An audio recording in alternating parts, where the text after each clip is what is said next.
ഫുട്ബോളിലെ വിശ്വവിജയി ആരാകുമെന്നറിയാൻ ഇനി മണിക്കൂറുകൾ മാത്രം. ലയണൽ മെസ്സി നയിക്കുന്ന അർജന്റീനയും റോഡ്രിയുടെ സ്പെയിനും കിരീട പോരാട്ടത്തിൽ മുഖാമുഖം വരുമ്പോൾ പ്രവചനം അസാധ്യമാണ്. ഇന്ന് രാത്രി 12:30 ന്യൂയോർക്കിലെ ന്യൂ ജേഴ്സി സ്റ്റേഡിയത്തിലാണ് കിരീടത്തിനായുള്ള തീപാറും പോരാട്ടം. രാജേഷ് ശ്രീനിവാസൻ ചേരുന്ന വിവരങ്ങളുമായി. രാജേഷ്, ഏതായാലും ഫുട്ബോൾ ആരാധകർ കാത്തിരുന്ന കലാശ പോരാട്ടം ഇന്നാണ്. എന്തൊക്കെയാണ് മറ്റു വിവരങ്ങൾ? ദീപ്തി, ഒരു മാസത്തിലേറെ നീണ്ട കാൽപന്ത് ആവേശം അതിൻ്റെ അവസാനത്തോട് അടുക്കുന്നു. ഇനി മണിക്കൂറുകൾ മാത്രമാണ് ബാക്കിയുള്ളത്. ന്യൂ ജേഴ്സി സ്റ്റേഡിയം അത് ചരിത്രത്തിൽ പ്രധാനപ്പെട്ട രണ്ട് കൊമ്പന്മാർ ഏറ്റുമുട്ടുന്ന മത്സരത്തിന് സാക്ഷ്യം വഹിക്കാൻ പോകുന്നതാണ്. അർജന്റീനയും സ്പെയിനും തീപ്പാറും പോരാട്ടം തന്നെയാണ് ഇന്ന് ന്യൂ ജേഴ്സി സ്റ്റേഡിയത്തിൽ പ്രതീക്ഷിക്കുന്നത്. അതിനൊപ്പം തന്നെ ഇതിഹാസ താരം അർജന്റീനയുടെ ഇതിഹാസ താരം ലയണൽ മെസ്സിയും സ്പെയിൻ്റെ യുവ വിസ്മയം ലാമിൻ യമാലും തമ്മിലുള്ള നേർക്കുനേർ പോരാട്ടത്തിന് കൂടിയാണ് ഇന്നത്തെ കളി സാക്ഷ്യം വഹിക്കാൻ പോകുന്നത് എന്നതാണ്.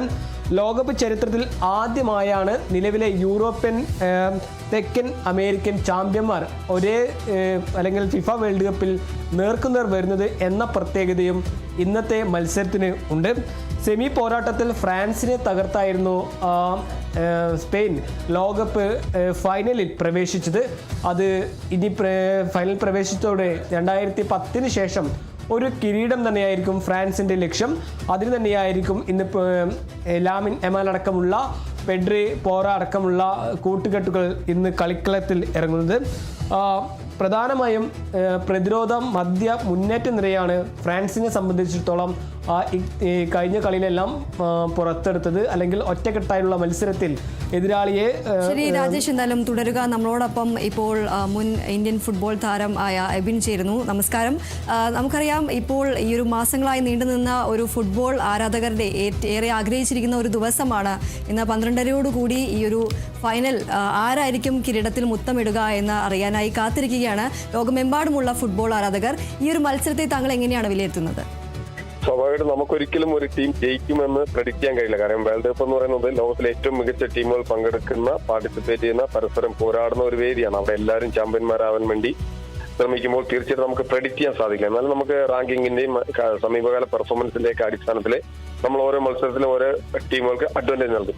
ഇന്നത്തെ മത്സരത്തിൽ തീർച്ചയായിട്ടും ഞാൻ അഡ്വാൻറ്റേജ് നൽകുന്നത് സ്പെയിനാണെങ്കിൽ പോലും നമുക്ക് അറിയാം മിഷിഹ എന്നറിയപ്പെടുന്ന മെസ്സി, അല്ലെ മെസ്സി എന്നറിയപ്പെടുന്ന മിഷിഹ അർജന്റീന ടീമിൽ ഉള്ളത് കൊണ്ട് തന്നെ നമുക്ക് ഒരിക്കലും റിസൾട്ട് പ്രഡിക്റ്റ് ചെയ്യാൻ കഴിയില്ല. പക്ഷെ മറ്റുള്ള വശങ്ങളിൽ ഗെയിമിന്റെ ടെക്നിക്സിലായിരുന്നാലും ഗെയിമിന്റെ ഓരോ ഓർഗനൈസ് ചെയ്ത് ഒരു ടീമായിട്ട് അറ്റാക്ക് ചെയ്യുന്ന, ഡിഫൻസ് ചെയ്യുമ്പോൾ ഒരുമിച്ച് നിൽക്കുന്ന, വേഗതയേറെ ഫുട്ബോൾ കളിക്കുന്ന സ്പെയിനൊരു സാധ്യതയുണ്ട്. പക്ഷെ ഒരു നിമിഷം കൊണ്ട് പോലും കളിയുടെ ഗതിക്ക് മാറ്റിമറിച്ചുകൊണ്ട് നൽകുന്ന പാസുകളും ഗോളുകളും വഴി മെസ്സി നിറഞ്ഞാടുമ്പോൾ തീർച്ചയായിട്ടും ഒരിക്കലും നമുക്ക് ഈ ഫൈനലിനെ പ്രഡിക്റ്റ് ചെയ്യാൻ സാധിക്കില്ല. പക്ഷെ മനോഹരമായ ഒരു മത്സരം. കാര്യം ലാറ്റിൻ അമേരിക്കൻ ശൈലിയും ഒപ്പം ടിക്കി ടാക്ക ശൈലി, നമുക്കൊരിക്കലും സ്പെയിനിന്റെ ഫുട്ബോളിനെ യൂറോപ്യൻ ശൈലി എന്ന് പറയാൻ കഴിയില്ല. അപ്പോൾ ആ ഒരു ടിക്കി ടാക്ക ശൈലിയിൽ കുറച്ചുകൂടെ വേഗതയേറെ ഫുട്ബോൾ കളിക്കുന്ന സ്പെയിൻ തമ്മിലുള്ള ഒരു മത്സരം ഒരു അടിപൊളി ഈ ലോകകപ്പിന് ഏറ്റവും ഉത്തമമായ ഒരു ഫൈനലായിരിക്കും എന്ന് ഉറപ്പായി നമുക്ക് പറയാൻ കഴിയും.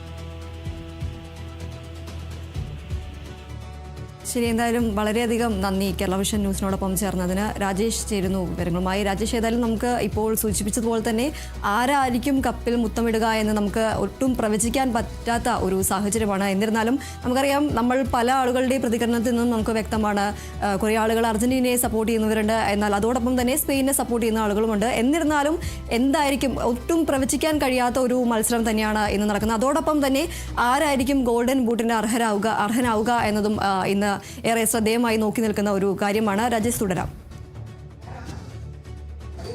ദീപ്തി, വിവിധ ടൂർണമെന്റുകളിലും വിവിധ സൗഹൃദ മത്സരങ്ങളുമായി സ്പെയിനും അർജന്റീനയും 14 തവണയാണ് ഏറ്റുമുട്ടിയിട്ടുള്ളത്.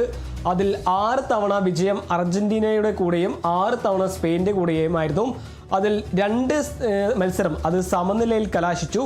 അതുകൊണ്ട് തന്നെ ഏത് ടീം ഇത്തവണ കപ്പ് നേടും, അല്ലെങ്കിൽ അത് ഇന്നത്തെ മത്സരം പ്രവചനത്തിന് അപ്പുറമാണ്, അല്ലെങ്കിൽ അതീതമായി തന്നെയാണ് ഈ കായിക ലോകം വിലയിരുത്തുന്നത്. അതിൽ പ്രധാനമായും തോൽവി അറിയാതെയാണ് ഇരു ടീമും ഇതുവരെ ഫൈനലിൽ എത്തിയത് എന്നതാണ്. സമനില സ്പെയിൻ വഴങ്ങിയെങ്കിലും തോൽവി ഇതുവരെ അറിഞ്ഞിട്ടില്ല. അതുകൊണ്ട് തന്നെ സ്പെയിനെ സംബന്ധിച്ചിടത്തോളം ഈ ഫൈനൽ എത്തിയതോടുകൂടി ആ ടീമിന് വലിയുള്ള ആത്മവിശ്വാസം ഉണ്ട്.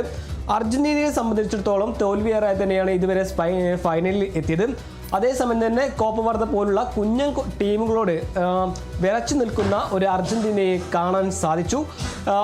എന്നിരുന്നാലും മറ്റു കളികളെല്ലാം ഈ സ്വിറ്റ്സർലാൻഡിനോട് കളിച്ചതായാലും മറ്റ് ഇംഗ്ലണ്ടിനോട് കളിച്ചതായാലും ആദ്യ പകുതിയിൽ മെല്ലെ തുടങ്ങി പിന്നീട് അങ്ങോട്ട് രണ്ടാം പകുതിയിലെ എക്സ്ട്രാ ടൈം അല്ലെങ്കിൽ നിശ്ചിത സമയത്താണ് അർജന്റീന തങ്ങളുടെ മുഴുവൻ മത്സര അല്ലെങ്കിൽ കളി പുറത്തെടുക്കുന്നത്.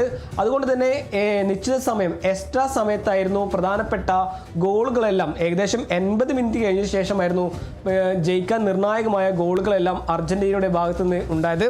അത് തന്നെ ഇത്തവണത്തെ മത്സരത്തിലും അല്ലെങ്കിൽ സ്പെയിൻ എന്ന കൊമ്പന്മാരായിട്ട് ഏറ്റുമുട്ടുമ്പോൾ ഇത്തവണത്തെ മത്സരത്തിൽ അത്തരത്തിലൊരു തീരുമാനം അല്ലെങ്കിൽ സ്ട്രാറ്റജിയോ മറ്റോ അർജന്റീനയുടെ ഭാഗത്തു നിന്ന് ഉണ്ടാകുമോ എന്നതാണ് കായിക ലോകം വിലയിരുത്തുന്ന മറ്റൊരു പ്രധാനപ്പെട്ട കാര്യം.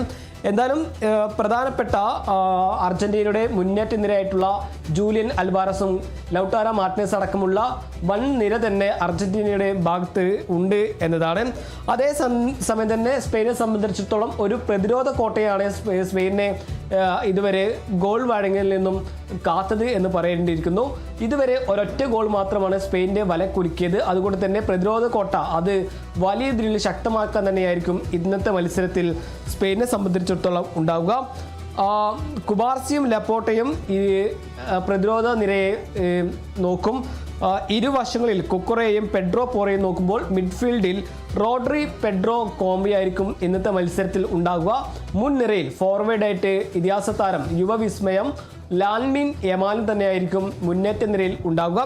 എന്തായാലും രണ്ട് ഇതിഹാസങ്ങൾ, ഒരു ഇതിഹാസ താരമായിട്ടുള്ള ലയണൽ മെസ്സിയും യുവവിസ്മയം ലാമിൻ യമാലും തമ്മിൽ ഏറ്റുമുട്ടുമ്പോൾ അതിലെ മത്സരത്തിലെ ഫലം അതെന്തെന്ന് അറിയാൻ അത് പ്രവചനത്തിലും അപ്പുറമാണ് എന്നതാണ് കായിക ലോകം വിലയിരുത്തുന്നത്. അതുപോലെ തന്നെ രണ്ട് താരങ്ങൾ ഏറ്റുമുട്ടുമ്പോൾ അത് ഒരു താരത്തിൻ്റെ അസ്തമയവും മറ്റൊരു താരത്തിൻ്റെ ഉദയവുമായിരിക്കുമെന്നാണ് മറ്റൊരു പ്രധാനപ്പെട്ട കാര്യമായി കായിക ലോകം വിലയിരുത്തപ്പെടുന്നത്. ദീപ്തി, തീർച്ചയായും അങ്ങനെ തന്നെ വേണം പറയാൻ. ഏതായാലും 12:30 ന്യൂയോർക്കിലെ ന്യൂജേഴ്സി സ്റ്റേഡിയത്തിൽ കിരീടത്തിനായുള്ള തീവാറും പോരാട്ടം നടക്കുന്നത്. ഏതായാലും ആരായിരിക്കും ലോകകപ്പിൽ ഇപ്രാവശ്യം ചാമ്പ്യന്മാരാവുക എന്നത് തന്നെയാണ് ലോകമെമ്പാടുമുള്ള ഫുട്ബോൾ ആരാധകർ നോക്കിക്കാണുന്നത്. രാജേഷ് ശ്രീനിവാസനാണ് വിവരങ്ങൾ നൽകിയത്.